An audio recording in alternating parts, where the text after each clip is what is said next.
Hey everyone, welcome back on my YouTube channel. और बच्चों, आज मैं आपके साथ पीबीओ के एमसीक्यू डिस्कस करने वाला हूँ। और ये जो एमसीक्यू है इससे पहले एग्जामिनेशन में आ चुके हैं, ठीक है। तो यहाँ से आज हम स्टार्ट करेंगे चैप्टर 1 कॉमर्स एंड इंडस्ट्री। उसमें हम पहला डिस्कस करेंगे अभी बच्चों, international trade can be classified into. अब इंटरनेशनल ट्रेड क्या होता है कि दो देशों के बीच में होने वाला व्यापार। अब इसे हम कहेंगे इंपोर्ट एंड एक्सपोर्ट ट्रेड, ठीक है। सेकेंड वन है बच्चों यहाँ पे, to implement the equal taxation system all over India which tax has been impose. बच्चों, कौन सा टैक्स इम्पोज किया गया था? तो इसका आंसर है गुड्स एंड सर्विस टैक्स, क्योंकि ये इनडायरेक्ट टैक्स है। और इससे पहले जितने भी टैक्सेस थे, सर्विस टैक्स था, वैट था, सीएसटी था, एक्साइज था, कस्टम था, तो ये जो टैक्सेस थे ये सारे टैक्सेस इनडायरेक्ट टैक्सेस की कैटेगरी में आते थे। इन सबको अबॉलिश करके एक ही टैक्स लाया गया और जिसमें इक्वल टैक्सेशन सिस्टम लाई गई है इंडिया में, तो इसका नाम है गुड्स एंड सर्विस टैक्स, ठीक है। थर्ड वन है बच्चों, द बिजनेस कॉन्सेप्ट्स इंक्लूड्स। अब बिजनेस किस एक्टिविटीज़ के बेसिस पे चलेगा बच्चों? तो हमारा answer would be economic activity, क्योंकि सोशल एक्टिविटीज़ जो है इसमें हम इतना उस बिजनेस में उसका कुछ भी काम नहीं होता है। मोर इम्पॉर्टेंट बच्चों हमें इकोनॉमिक एक्टिविटीज़ होती है, ठीक है। नंबर 4 देखेंगे, A manufacturer alone is unable to make available। अच्छा, मैन्युफैक्चरर आपको क्या अवेलेबल नहीं कर सकता है, बात को समझना। मैन्युफैक्चरर क्या करेगा? वो सिर्फ मैन्युफैक्चरिंग का काम करेगा, इसीलिए ना तो वो आपको सर्विस प्रोवाइड करेगा, ना ही गुड्स आपको बेचेगा, ठीक है। तो वो काम है ट्रेडर्स का, ठीक है। तो यहाँ पे ए एंड बी बोथ आ जाएगा, ठीक है। New economic policy in India was started in the year. आप सबको पता ही होगा कि 1991 में इंडिया में एलपीजी आया था, लिबरलाइजेशन, प्राइवेटाइजेशन एंड ग्लोबलाइजेशन। तो ये हो गई हमारी इंडिया की न्यू इकोनॉमिक पॉलिसी जो 1991 में आई थी, ठीक है। Trade between two companies known as बच्चों, दो कंपनी के बीच में होने वाला व्यवहार मतलब डोमेस्टिक ट्रेड कहेंगे हम उसे, ठीक है। अब यहाँ पे थोड़ा क्वेश्चन में करेक्शन भी हम कर सकते हैं। जब वो कंपनीज एक ही देश की रहेंगी, लाइक इंडिया में टाटा और रिलायंस के बीच में ट्रांजैक्शन हो रहा है, तो बच्चों हम उसे कहेंगे डोमेस्टिक ट्रेड। और वही ट्रांजैक्शन अगर रिलायंस और अमेरिका की कोई कंपनी ले लेते हैं, फेसबुक, इन दोनों के बीच में अगर हो रहा है तो हम उसे इंटरनेशनल ट्रेड भी कहेंगे, ठीक है। तो क्वेश्चन एग्जाम में कैसे आएगा इसके ऊपर डिपेंड करता है। तो यहाँ पर हमारा अजम्पशन है this both two companies are belongs to the India, hence it is our answer would be domestic trade, ठीक है। तो अगर दोनों कंपनीज एक ही देश की है तो डोमेस्टिक ट्रेड आ जाएगा, ठीक है। नंबर 7 है हमारा, the concept of industry includes. Again बच्चों यहाँ पे क्या आएगा, इंडस्ट्री भी किससे रिलेट करती है? इकोनॉमिकल टर्म्स से, क्योंकि पॉलिटिकल और सोशल इन टर्म्स का इंडस्ट्री में कुछ भी काम नहीं है। इंडस्ट्री कब बनेंगे? जब बहुत सारे business similar types of goods manufacturing करेंगे, लाइक आईटी इंडस्ट्री। तो आईटी इंडस्ट्री में HCL टेक्नोलॉजी है, इन्फोसिस है, TCS है, ये company similar kinds of services provide करती है। तो इन सब की इंडस्ट्री बनेगी। और ये क्या हो गया, इंडस्ट्री का टर्म्स भी इकोनॉमिक ही टर्म है, ठीक है। तो क्वेश्चन उसके बाद 8 नंबर का आ जाएगा, ट्रेड इन्वॉल्व्स। अब ट्रेड कब होगा? कोई व्यक्ति सेल करेगा, कोई व्यक्ति परचेस करेगा, तभी क्या होगा बच्चों? ट्रेड होगा। तो इसलिए trade involves purchase and sale of goods, ठीक है।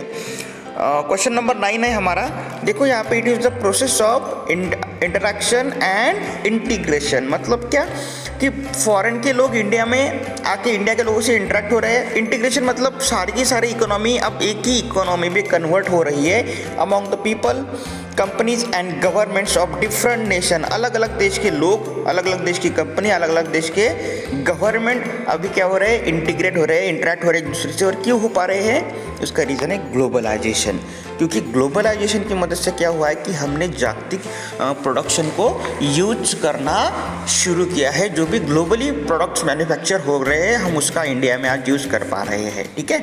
तो उसके बाद 10 नंबर है, progressive elimination of government control over the economic activities known as liberalisation. अब progressive elimination of government control मतलब क्या?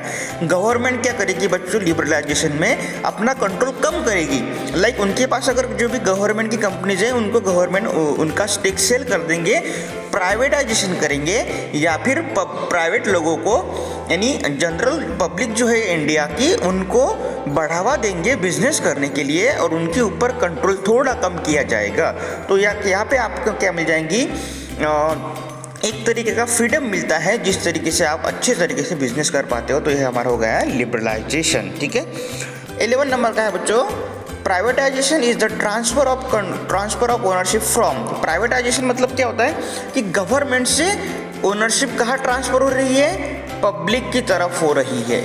लाइक कि मान लो अभी कुछ दिनों बाद LIC का IPO आने वाला है। ठीक है, तो LIC में मेजॉरिटी ऑफ स्टेक किसका है, गवर्नमेंट का है, गवर्नमेंट ऑफ इंडिया का है, यानी उनके पास सबसे ज़्यादा शेयर्स हैं। ठीक है, तो वो शेयर्स अगर वो 50% से कम अपने पास रखेंगे, यानी 50% से ज़्यादा लोगों को बेच देंगे, तो क्या होगा, गवर्नमेंट का कंट्रोल कम होगा और कंपनी कैसी होगी बच्चों, प्राइवेट कंपनी होगी। ठीक है, so transfer of ownership from government to public बच्चों क्या होगा, ये प्राइवेट सेक्टर। ठीक है, तो क्वेश्चन नंबर 12 है हमारा, commerce is concern with the exchange of. बच्चों कॉमर्स किससे कंसर्न करता है, गुड्स एंड सर्विसेज क्या होती है, एक्सचेंज होती है। तो यही तो कॉमर्स का काम है, जो भी मैन्युफैक्चर हुआ है उसको एक्सचेंज कब होगा, वो मतलब एक व्यापारी से दूसरे व्यापारी की तरफ लेके जाना, दूसरे व्यापारी से तीसरे व्यापारी कस्टमर को अल्टीमेट बेचेगा। ठीक है, तो बच्चों क्या होगा यहाँ पे, exchange of goods and services. ठीक है, तो उसके बाद हमारा क्वेश्चन है 13, concept of commerce includes trade and trade supportive services. बच्चों both A and B, commerce में दोनों चीज़ें आएंगी, व्यापार भी आएगा दोनों व्यापारियों के बीच, और ट्रेड सपोर्टिव सर्विसेज मतलब क्या कि ट्रक जो है वो क्या करेगा, हेल्प करेगा दोनों व्यापारियों को उनका गुड्स एक व्यापारी से दूसरे व्यापारी तक लेके जाने को। बैंकिंग की मदद से आप क्या करेंगे, एक व्यापारी दूसरे व्यापारी को पेमेंट कर पाएगा, दूसरा व्यक्ति रिसीव कर पाएगा। इंश्योरेंस की मदद से गुड्स जो भी ट्रक में लोड किए हैं उनकी सिक्योरिटी मिलती है। तो ये हो गए हमारे लिए ट्रेड सपोर्टिव सर्विसेज। तो दोनों कहा जाएंगी कॉमर्स के अंदर ही आ जाएगी। ठीक है, question number 14, MNC multinational company बच्चों किसे कहते हैं, तो it is a multinational corporation. ठीक है, मल्टीनेशनल कॉरपोरेशन मतलब क्या होता है बच्चों, MNC होता है। ठीक है, तो अभी क्वेश्चन 15 डिस्कस करेंगे हम।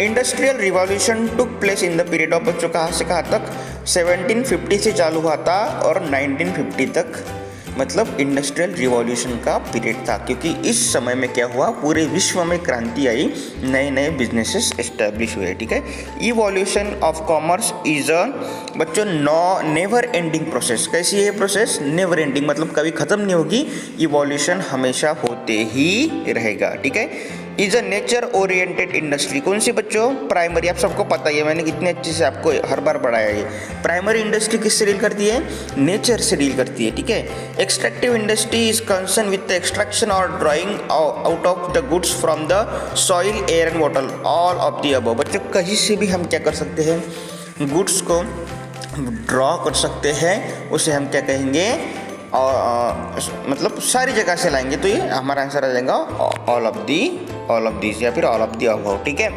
क्वेश्चन नंबर 19 है हमारा, the industrial revolution started with the emerging of textile manufacturing इन। सबसे पहले ध्यान रखना हमेशा, इंडस्ट्रियल रिवॉल्यूशन तो इंग्लैंड में स्टार्ट हुआ था, बट इंडिया में क्या स्टार्ट हुआ था बच्चों, टेक्सटाइल मैन्युफैक्चरिंग बिजनेस जो है इंडिया से ही शुरू हुआ है। ठीक है, और आखिरी क्वेश्चन है हमारा, 2 क्वेश्चन बाकी है इनफैक्ट, अब इसको देख लेते हैं 20 नंबर को। अब multinational corporation owns and manage business in. बच्चों मल्टीनेशनल कॉरपोरेशन मतलब क्या, ऐसी कंपनी, ऐसी कॉरपोरेशन जो 2 से ज़्यादा देशों में क्या करती है, बिजनेस करती है। ठीक है, मिनिमम कितनी होना, मल्टीनेशनल मतलब क्या, नेशनल मतलब कंट्री, मल्टी मतलब 1 2 से ज़्यादा। ठीक है, मिनिमम कितने होना वहाँ पे, 2 होना, 2 से ज़्यादा कंट्री में अगर आपकी कंपनी बिजनेस कर रही है तो क्या कहती है, multinational corporation. A company where headquarters of MNC is located is called as host country. मतलब क्या, जहाँ पे उसके हेडक्वार्टर्स है, अब समझना, ये रिलायंस जो है ना पूरी दुनिया में बिजनेस करती है, बट उसके हेडक्वार्टर्स अगर इंडिया में है तो India is a host country for Reliance. अगर रिलायंस पूरी दुनिया में बिजनेस करती है, एग्जाम्पल नंबर 2 है, समझना, रिलायंस पूरी दुनिया में बिजनेस कर रही है और बच्चों उसने अपना हेडक्वार्टर्स अगर दुबई में एस्टेब्लिश किया है तो यहाँ पे होस्ट कंट्री कौन सी हो जाएगी? दुबई। ठीक है, होस्ट कंट्री मतलब जहाँ से पूरे ऑपरेशंस को मैनेज किया जाता है। तो इस तरीके से हमारा चैप्टर हो चुका है ख़त्म। सारे एमसीक्यू एग्जाम में इससे पहले आ चुके हैं, तो आप लोगों को एक रिक्वेस्ट है, इस वीडियो से अच्छी तरीके से एक बार देख लो और आपको समझ आएगा। बाकी के चैप्टर्स भी जल्दी आपके लिए रिकॉर्ड करके भेज देता हूँ। ठीक है।